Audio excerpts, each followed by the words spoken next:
Ассалаумағалейкум қазақ елі. Міне Шымкент. Не деген қар жауып жатыр. Дала деген страшный гололед.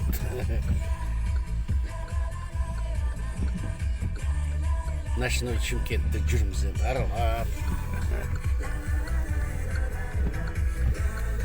Міне қар деген. Я-мая.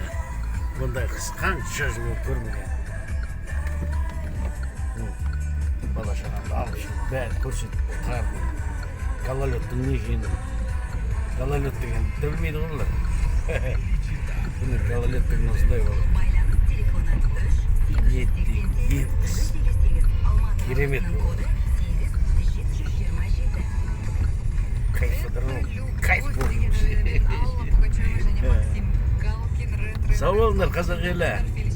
Бұндай қыс бәрімізге жылда бола берсін. Өте керемет болады. Бәрі орнымен керемет болады.